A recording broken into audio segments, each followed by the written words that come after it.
Assalamualaikum warahmatullahi wabarakatuh. Waalaikumsalam warahmatullahi. Bismillahirrahmanirrahim. Alhamdulillahi rabbil alamin. Wa bihi nasta'inu ala umurid dunya waddin. Wassalatu wassalamu ala asyrafil anbiya wal mursalin sayyidina maulana Muhammadin nabiyil ummi wa ala alihi wa sahbihi wa man tabi'ahum bi ihsanin ila yaumiddin. Amma ba'du, ilahi anta maqsudi wa ridhaka matlubi a'tini mahabbataka ma'rifatak. Para pemirsa Netizen TV yang dirahmati Allah Subhanahu wa taala, nahdiyin wan nahdiyat, sahabat-sahabat sekalian, insyaallah kita semua dirahmati dan dimuliakan oleh Allah Subhanahu wa taala. Alhamdulillah wa syukrulillah. Tak henti-hentinya kita bersyukur kepada Allah Subhanahu wa taala. Dengan izin Allah kembali kita bersua pada hari ini dalam keadaan sehat walafiat di tanggal 17 bulan Rajab, berarti tinggal kurang lebih sebulan kita menghadapi bulan suci Ramadan. Waktu yang ada kita gunakan untuk beramal soleh kepada Allah Subhanahu wa taala. Kita tanam amalan ibadah kita di bulan Rajab ini, sehingga insya Allah saat bulan Ramadan nanti amalan-amalan yang kita tanam di bulan Rajab ini berbuah dan menjadikan kita hamba-hamba Allah Subhanahu wa taala yang bertakwa kepada Allah. Salawat dan salam kita sanjungkan kepada baginda Rasulullah Muhammad sallallahu alaihi wasallam, pada para sahabat dan keluarganya sekalian.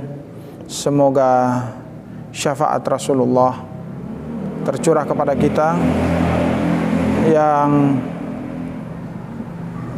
berusaha untuk setia mengikuti sunnah Rasulullah, mengikuti jejak langkah Rasulullah ila yaumil qiyamah. Nahdiyin wan nahdiyat, para pemirsa netizen yang dirahmati Allah Subhanahu wa taala, Nabi sallallahu alaihi wasallam di dalam beberapa riwayat itu dibedah oleh para malaikat. Dalam satu riwayat Nabi sallallahu alaihi wasallam itu dibedah 4 kali, dan di riwayat yang lain Nabi sallallahu alaihi wasallam dibedah 3 kali. Nabi sallallahu alaihi wasallam ini hidup seperti anak kecil biasanya. Pembedahan dada Rasul sallallahu alaihi wasallam itu awalnya dilakukan ketika Nabi sallallahu alaihi wasallam berumur 4 tahun. Jadi Nabi sallallahu alaihi wasallam didatangi oleh malaikat Jibril. Saat itu Nabi sallallahu alaihi wasallam sedang bersama teman-teman masa kecilnya yang lain. Salah satunya bersama Dumrah. Dumrah itu anak dari Sayyidatuna Halimah As-Sa'diyah, ibu susu dari Nabi sallallahu alaihi wasallam. Jadi ketika Nabi sallallahu alaihi wasallam kecil, Nabi sallallahu alaihi wasallam juga menikmati masa kecil seperti anak-anak. Di tengah asyiknya Rasul sallallahu alaihi wasallam bermain bersama teman-temannya, tiba-tiba malaikat Jibril mendekap Rasul sallallahu alaihi wasallam dan kemudian membedah dada Nabi sallallahu alaihi wasallam saat itu. Dan peristiwa ini disaksikan langsung oleh Dumrah. Kalau orang-orang Gorontalo biasanya di Maulid Syarful Anam yang diterjemahkan dalam bahasa Gorontalo atau diterjemahkan dalam bahasa Melayu itu, biasanya kisah ini diceritakan bagaimana paniknya Sayyidatuna Halimah As-Sa'diyah ketika mendapat laporan dari Dumrah. Nana wala inana betiamat tilumbat dibunuh mati lombate walau tal lombate la Nabi. Sayyidatuna Halimah panik luar biasa saat itu. Karena memang oleh Dumrah dilihat langsung bahwa Nabi sallallahu alaihi wasallam dibelah dadanya. Rasul sallallahu alaihi wasallam mendekap Rasulullah, Jibril alaihissalam mendekap Rasul sallallahu alaihi wasallam membelah dadanya. Kalau di riwayat Barzanji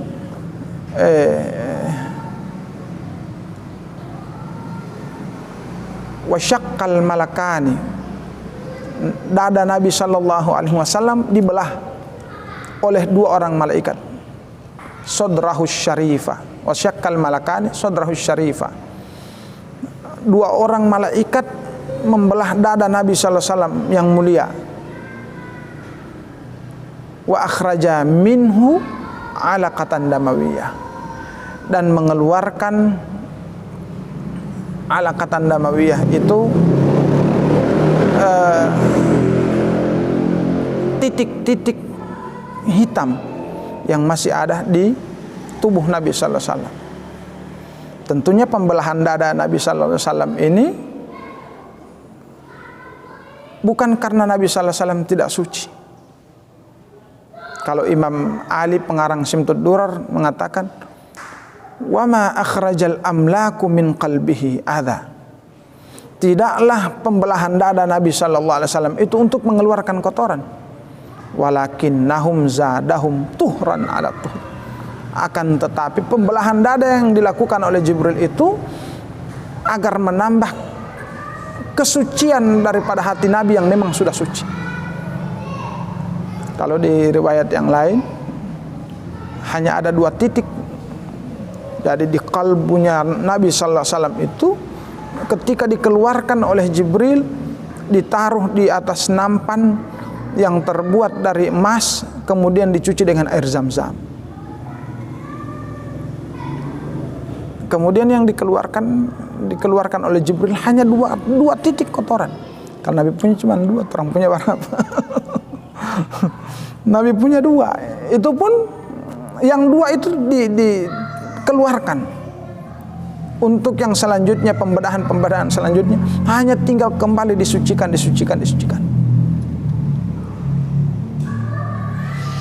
Maka tidak lain tujuan pembedahan dada Nabi sallallahu alaihi wasallam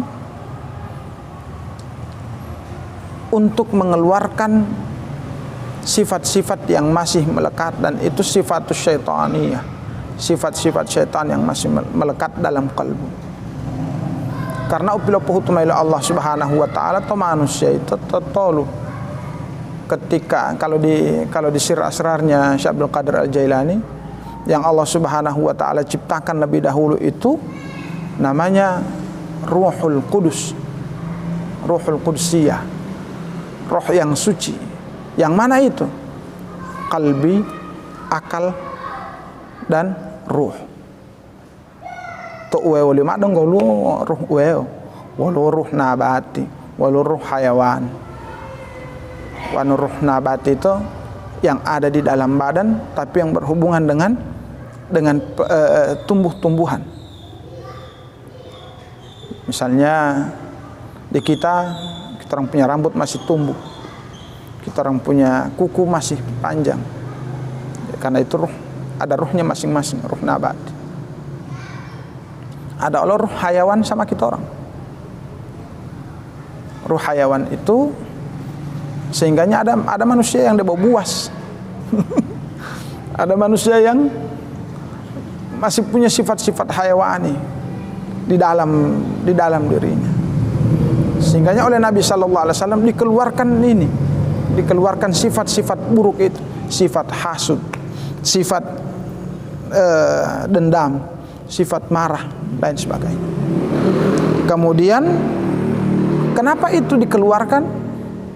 Karena sebagai Rasul, Nabi sallallahu alaihi wasallam tidak pantas untuk memiliki sifat-sifat itu. Karena yang pasti kalau ada sifat-sifat itu dalam hatinya Nabi, dalam dirinya Nabi sallallahu alaihi wasallam, potensi-potensi keburukan itu pasti tetap ada.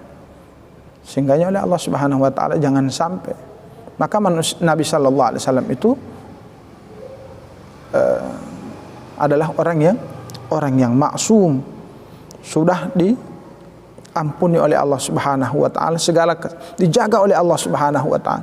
Dalam Al-Qur'an disebutkan, "Yaghfir lakallahu ma taqaddama min dzambika wa ma ta'akhkhara."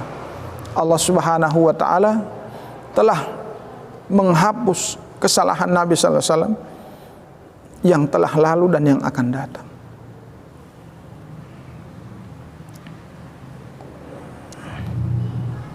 Jadi dalam kisah pembedahan dada Nabi sallallahu alaihi wasallam yang pertama itu, Halimatus Sa'diyah itu syok, sehingganya dia bilang, "Man odito dong kode pitala ada 50 diantar kembali ke ibu beliau, ibu kandung beliau, yakni Sayyidatuna Fatimah, Sayyidatuna Aminah, diantar kembali Nabi sallallahu alaihi wasallam." Jadi saat itu Jibril alaihissalam membaringkan Rasul sallallahu alaihi wasallam. Ya. Mahilama mailo Jibril buat ya 2 titik itu wala Jibril mal ini adalah bagian dari setan hingga mati.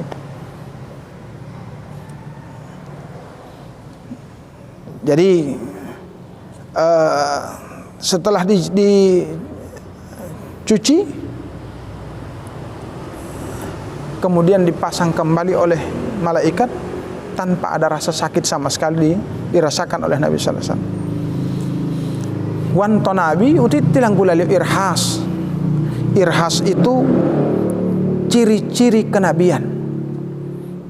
Ini tanda-tanda bahwa tabotiata mali nabi. Ciri-ciri kenabian itu sudah ada dari Nabi sallallahu alaihi wasallam umur 4 tahun. Ciri-ciri kenabian yang lain banyak. Tapi yang kita bahas yang mengenai pembelahan dada ini juga merupakan ciri-ciri Nabi sallallahu alaihi wasallam bakalan menjadi nabi. Kemudian ketika sudah diutus jadi nabi umur 40 tahun itu, irhas ini kemudian dinamakan oleh para ulama dengan mukjizat. Didu irhas tanggul itu. Jadi 40 tahun ketika Nabi sallallahu alaihi wasallam umur 40 tahun, Nabi kembali di bedah dadanya oleh malaikat. Untuk apa? Untuk lebih mensucikan dada Nabi sallallahu alaihi wasallam dan sebagai pertanda akan diangkat huwa talimal nabi, akan diangkat menjadi Nabi sallallahu alaihi wasallam. Jadi apa kira-kira hikmat dan pelajaran dari dibedahnya dada Nabi sallallahu alaihi wasallam itu? Yang pertama adalah menggambarkan pada zahirnya Nabi sallallahu alaihi wasallam sebenarnya makhluk Allah yang sangat-sangat suci. Karena memang apa yang dialami oleh Nabi sallallahu alaihi wasallam saat pembedahan itu merupakan bentuk penyucian dari Allah Subhanahu wa taala. Disucikan Nabi sallallahu alaihi wasallam dari sifat-sifat tercela. Segumpal darah itu kan merupakan awal dari penentu tingkah laku manusia. Wanto hadis dapat lemai di dalam tubuh itu ada satu gumpalan. Kalau ini baik, mau baik semua satu tubuh. Ala wahiyal qalbi. Karena berarti atau kalibi di dalam hati kita, menurut Nabi sallallahu alaihi wasallam, inna fis sadri qalban. Di dalam dada manusia itu terdapat hati. Fil qalbi, di dalam hati, lubban, ada lub. Lub ini bisa melihat cahaya Allah, tapi baru bisa merasakan, belum bisa melihat secara sempurna. Wa fil lubbi sagafan. Dalam lub ada sagaf. Wa fis sagafi fuadan. Atau dalam sagaf itu ulu fuade. Wa fis sagafi sirran. Dalam segaf itu ada sir. Wa fis sirri ana. Di dalam sir itu ada Allah. Allah yang ada dalam hati ini Allah yang bagaimana? Bukan zatnya, tapi sifat-sifat Allah. Kalau orang punya hati itu terbuka, tersingkap, usul dia kepada Allah Subhanahu wa taala, maka dia akan bersifat dengan sifat-sifat Allah, yakni sifat-sifat Rabbani. Makanya dalam hadis qudsi Allah bilang, "Ya abdi, wahai hamba-hambaku, ata'ani, taatlah kamu kepadaku. Aku akan jadikan kamu bersifat Rabbani." Ciri-ciri orang yang bersifat Rabbani itu apa? Likulli syai'in kun fayakun. Segala apa yang dia katakan, segala apa yang dia mau, dia hanya tinggal mengucap kun fayakun. Jadi dia akan sifat-sifatnya seperti sifat-sifat Allah. Dia pemurah, dia penyayang. Sudah tidak ada sifat-sifat tercela. Ini bagaimana mau buka hati itu supaya bisa sementara kita orang tahu bahwa di dalam hati itu ada hijab. Di tiap tingkatan hati itu ada hijab luar biasa. Ulama yang lain mengatakan ada 70.000 hijab. Maka disinilah fungsi. Kalau para ulama mengungkapkan hepo jabulo mengupanggola hayatul badani bin nafasi. Hidupnya badan itu dengan nafas. Hayatun nafasi birruh. Hidupnya nafas itu dengan ruh. Hayatur ruhi bidzikrillah. Hidupnya ruh adalah dengan zikrullah. Sehingganya wan muzikir dia suruh sentak-sentak kalimat zikir.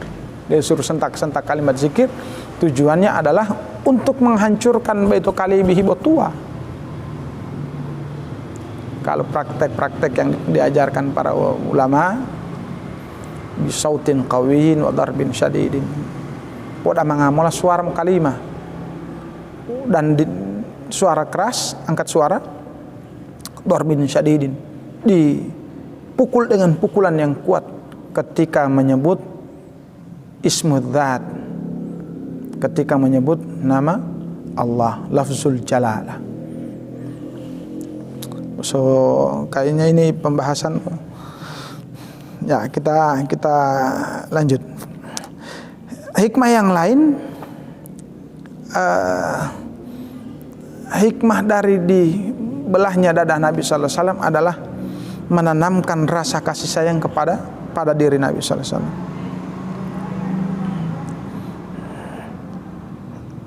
Oleh Sayyid Muhammad Alawi Al-Maliki, beliau mengatakan bahwa hati baginda Nabi sallallahu alaihi wasallam itu dipenuhi dengan rahmat, dengan kasih sayang. Bahkan hati Nabi itu merupakan sumber kasih sayang. Tidak heran di Al-Quran disebutkan bahwa wa ma arsalnaka illa rahmatan lil alamin. Jadi Allah keluarkan setan-setan yang masih ada di dalam hati supaya tidak mencederai kasih sayang Nabi sallallahu alaihi wasallam. Dalam artian kasih sayang Nabi sallallahu alaihi wasallam yang diberikan kepada umatnya ini adalah betul-betul kasih sayangnya Allah.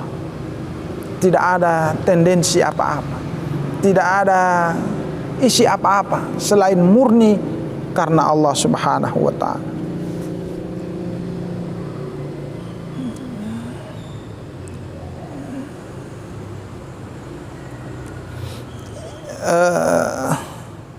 Yang ketiga, bahwa hikmah daripada di bedahnya dada Nabi sallallahu alaihi wasallam adalah meneguhkan keyakinan Rasulullah.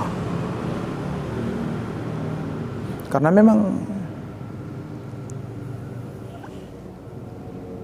orang yang akan berdakwah itu harus dia punya kekuatan mental, harus ada. Al-hija'ayo mailo tahu. Kekuatan mental itu akan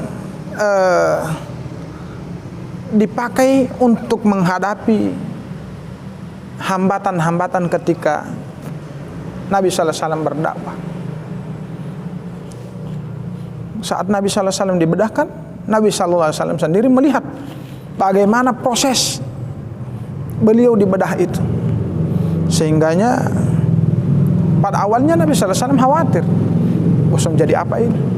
Tapi dengan izin Allah Subhanahu wa taala, Nabi sallallahu alaihi wasallam tidak merasakan sakit sedikit pun.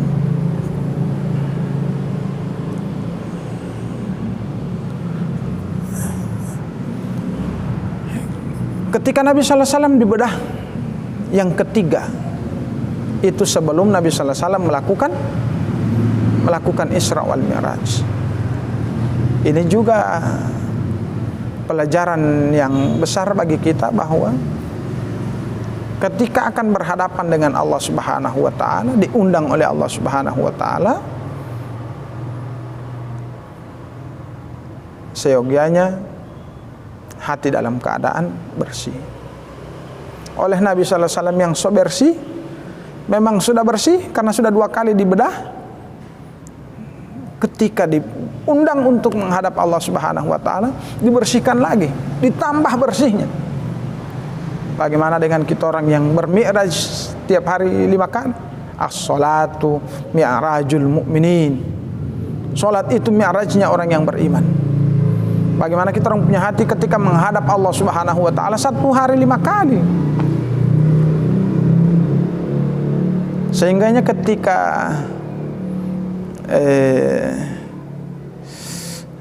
salah seorang ditanya, bagaimana caramu untuk sholat? Hatim al-Asim ditanya, bagaimana caramu? Kaifa taf'alu sholatak? Bagaimana cara anda untuk sholat? Maka Hatim al-Asim bilang, saya sholat dengan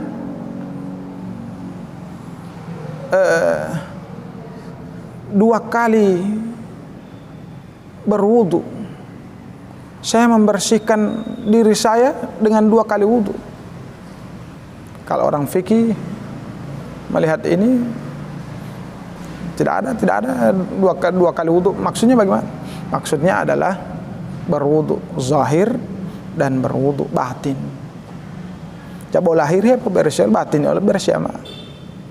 Setelah berwudu dengan zahir, syarat rukun wudu terpenuhi, maka berwudu dengan zahir, berwudu dengan batin.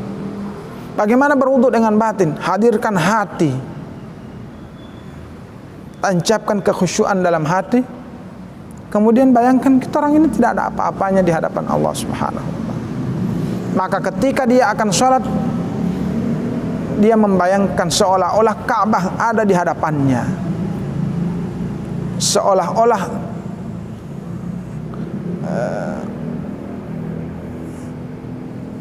sirat ada di bawah kakinya, neraka ada di sebelah kanan, di sebelah kiri, surga ada di sebelah kanan, dan malaikat maut ada di belakangnya.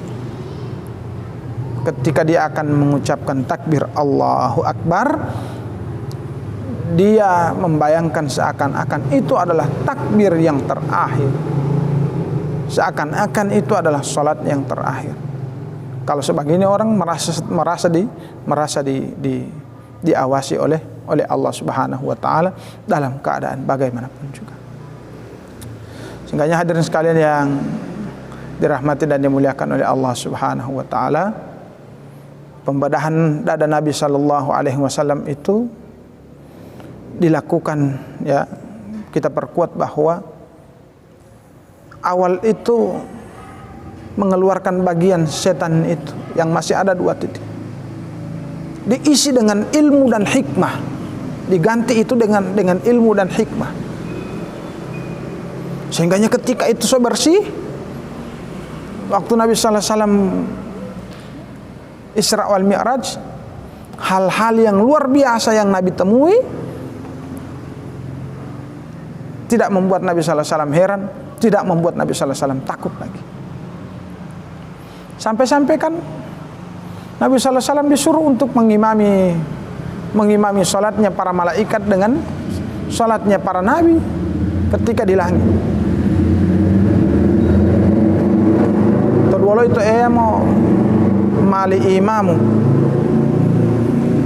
mengimam mak tanulala nabi tahulu ngabet.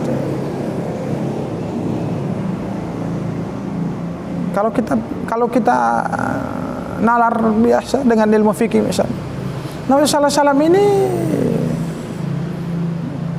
berumur berbeda dengan nabi-nabi dahulu. Nabi Adam itu dia punya umur, kalau umur bumi 100-an tahun. Tapi kalau umur Nabi Adam alaihissalam ketika masih di langit, ketika masih di surga, kalau kita lihat satu hari di surga 1000 tahun di dunia. Berapa kira-kira umur Nabi Adam? Berapa kira-kira umur Nabi Nuh? Tapi oleh Nabi Adam alaihissalam terdulu itu ia mengimam lam yati. Silakan Anda ya Rasulullah imami kami. Sehingga Nabi sallallahu alaihi wasallam bilang, kuntu nabiyan wa adama bainal ma'i wat tin. Aku ini sudah lebih dahulu jadi nabi, dan Nabi Adam alaihissalam itu masih di antara air dan tanah. Di polu Nabi Adam. Tapi aku diciptakan oleh Allah lebih dahulu, tapi aku diutus belakangan.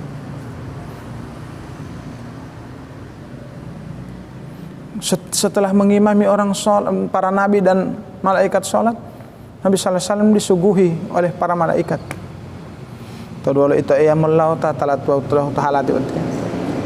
Silakan Anda ya Rasulullah memilih satu di antara dua yang ada di gelas ini. Silakan Anda minum. Nabi sallallahu alaihi wasallam karena suci kamar dia punya hati, memilih gelas yang berisi susu dan kemudian diminum oleh Nabi sallallahu alaihi wasallam. Makanya ulah Jibril, ketika itu Jibril teriak, Anda telah memilih yang fitrah ya Rasulullah. Anda telah memilih fitrah. Kenapa? Mahuwa utia, sebersih. Sehingga Nabi sallallahu alaihi wasallam tidak salah pilih lagi.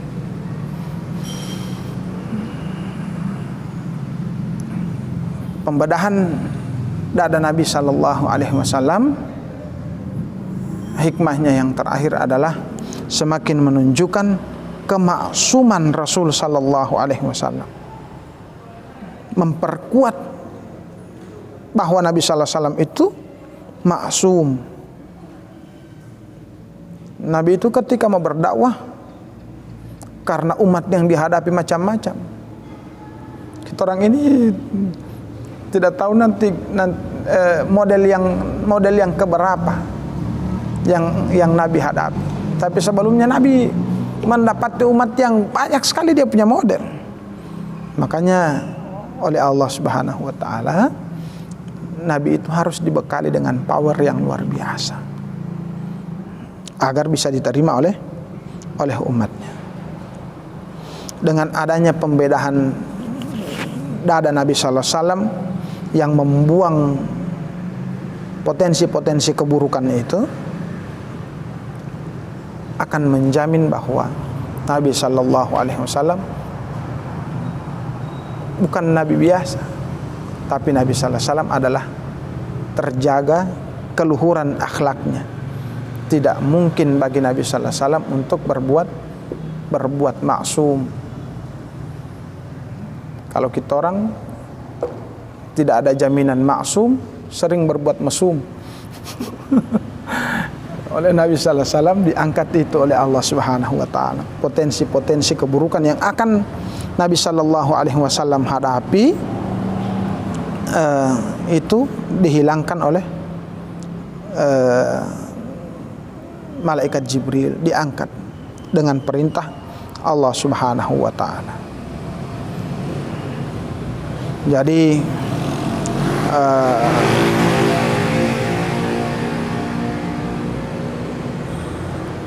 pertanyaan yang muncul adalah ketika saya membuka masalah ini, kenapa hati Nabi yang dibedah? Kenapa bukan yang lain? Kenapa misalnya bukan usus atau bukan ginjal? Karena sama ini memiliki peran penting dalam, kalau misalnya ilmu biologi misalnya, Kan metabolisme tubuh ini juga penting. Dan saat Isra Mi'raj, kenapa pembedahan ini dilakukan sebelum Nabi berangkat? Kenapa tidak nanti pulang kamar? Atau kenapa tidak nanti saat di tengah perjalanan? Karena memang kalau kita orang lihat, semakin tinggi kepandaian spiritual seorang manusia, maka semakin dalam dia memaknai sebuah hikmah. Pertama, kenapa Allah pilih hati yang dibedah? Karena saya bilang tadi, hati itu hal yang terpenting bagi manusia. Dia adalah pusat daripada metabolisme keimanan dan ketakwaan. Wanto pesawat kalibi itu pilot. Kenapa? Karena hati itu yang akan mengarahkan kehidupan manusia.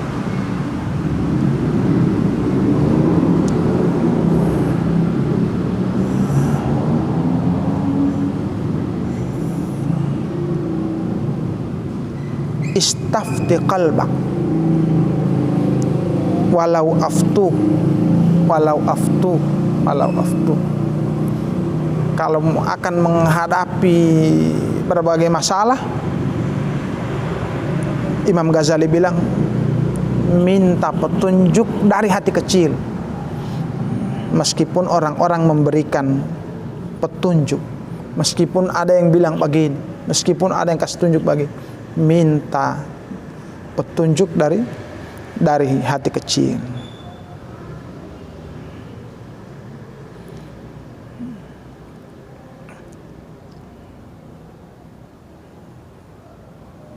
Jadi ketika dibersihkan dada Nabi sallallahu alaihi wasallam itu, dikasih keluar riya dari situ, dikasih keluar ujub dari situ, dia kasih keluar takabur, kesombongan, dia kasih keluar hasad, dengki dari situ.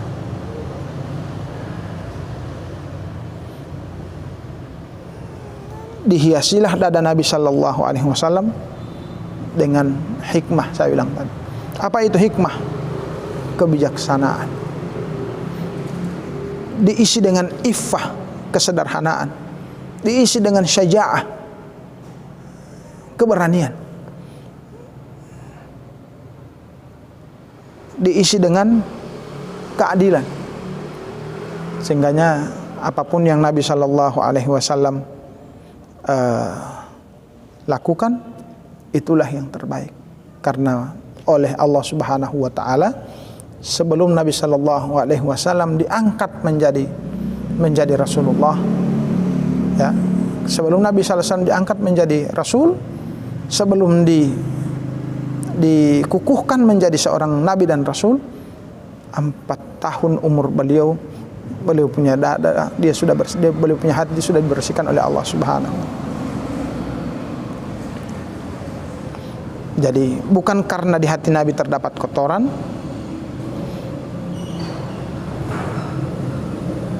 namun semua itu dilakukan oleh Allah Subhanahu wa taala untuk menambah kesucian hati Nabi sallallahu alaihi wasallam. Dan untuk kita umat Nabi, kita dapat mengambil hikmah bahwa membersihkan, merawat, menghias hati adalah pekerjaan utama yang harus dilakukan sebelum memulai yang lain. Jadi menghias, merawat, membersihkan hati itu pekerjaan yang utama yang harus kita lakukan sebelum pekerjaan-pekerjaan yang lain kita lakukan. Menghadap Allah Subhanahu wa taala kok bersiap mai uti? Karena Allah Subhanahu wa taala bilang, Aqimis sholah. Aqimis sholah itu tidak sama dengan if'alus sholah. Kalau if'alus sholah sama, kerjakan sholat. Aqimis sholah, dirikan sholat. Kalau if'alus sholah hanya syarat dengan rukun sholat, so selesai. Tapi kalau aqimis shalah itu yang bikin orang itu inna sholata tanha anil fahsya wal munkar, karena aqimis shalah, dia punya sholat dapat menjadikan dia tercegah dari perbuatan keji dan mungkar. Dia punya sholat tidak menjadikan dia selesai sholat berdiri di muka masjid masih bercerita sampai bertunggu waktu yang akan datang. Dia punya sholat, dia lakukan dengan dalam keadaan khusyuk, khudur, dan wusul kepada Allah Subhanahu. Ini saja insyaallah yang saya sampaikan di kesempatan kali ini.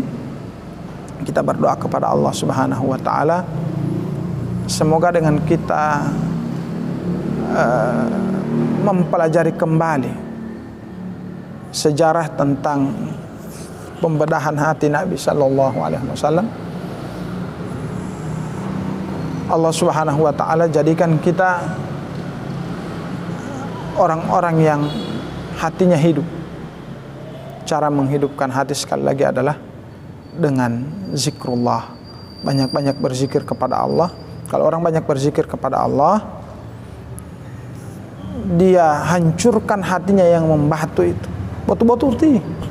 Bila hemolah hempot pen boti bulio di dulu. Nang Gorontalo bilang pen hempot boti bulio di dulu. Padahal boti orang sawah. Pen boti bulio di dulu. Makanya orang-orang tua punya kasih hidup kamar dia dengan cara apa? Kasih keluar yang babatu. Kasih keluar yang babatu, dia punya cara bakas keluar adalah dengan zikrullah. Hantam dia dengan kalimat zikrullah. Karena ini adalah makhluk yang Allah Subhanahu wa taala ciptakan. Ruhul Qudus itu bil pu'almail Allah Subhanahu wa taala. Kalau dia hancur, insyaallah orang tersebut bersifat dengan sifat-sifat Tuhan yang sifat Rabbani. Insyaallah yang saya sampaikan, makasih. Allahul muwaffiq ila aqwamit thariq. Assalamualaikum warahmatullahi wabarakatuh.